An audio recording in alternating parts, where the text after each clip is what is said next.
Artificial intelligence for people in a hurry. The easiest way to think about artificial intelligence is in the context of a human. After all, humans are the most intelligent creatures we know of. AI is a broad branch of computer science. The goal of AI is to create systems that can function intelligently and independently. Humans can speak and listen to communicate through language. This is the field of speech recognition. Much of speech recognition is statistically based, hence it's called statistical learning. Humans can write and read text in a language. This is the field of NLP, or natural language processing. Humans can see with their eyes and process what they see. This is the field of computer vision. Computer vision falls under the symbolic way for computers to process information. Recently, there has been another way, which I'll come to later. Humans recognize the scene around them through their eyes, which create images of that world. This field of image processing, which even though is not directly related to AI, is required for computer vision. Humans can understand their environment and move around fluidly. This is the field of robotics. Humans have the ability to see patterns, such as grouping of like objects. This is the field of pattern recognition. Machines are even better at pattern recognition because they can use more data and dimensions of data. This is the field of machine learning. Now let's talk about the human brain. The human brain is a network of neurons, and we use these to learn things. If we can replicate the structure and the function of the human brain, we might be able to get cognitive capabilities in machines.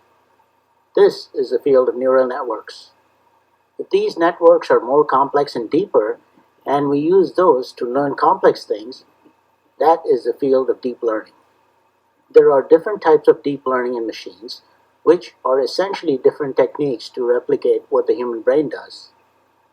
If we get the network to scan images from left to right, top to bottom, it's a convolution neural network. A CNN is used to recognize objects in a scene. This is how computer vision fits in, and object recognition is accomplished through AI. Humans can remember the past, like what you had for dinner last night. Well, at least most of you. We can get a neural network to remember a limited past. This is a recurrent neural network. As you see, there are two ways AI works. One is symbolic based and another is data based.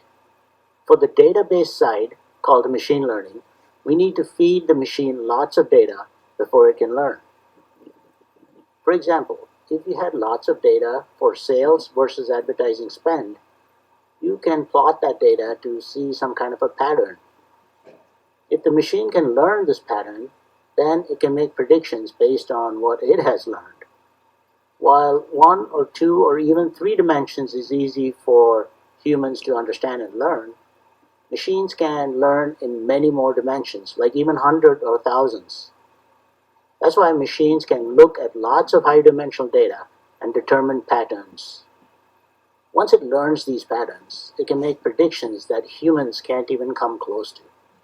We can use all these machine learning techniques to do one of two things: classification or prediction. As an example, when you use some information about customers to assign new customers to a group, like young adults, then you are classifying that customer. If you use data to predict if they're likely to defect to a competitor, then you're making a prediction.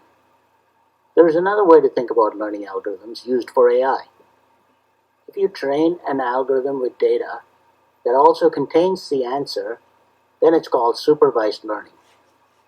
For example, when you train a machine to recognize your friends by name, you'll need to identify them for the computer. If you train an algorithm with data where you want the machine to figure out the patterns, then it's unsupervised learning. For example, you might want to feed the data about celestial objects in the universe and expect the machine to come up with patterns in that data by itself. If you give any algorithm a goal and expect the machine, through trial and error, to achieve that goal, then it's called reinforcement learning. A robot's attempt to climb over the wall until it succeeds is an example of that.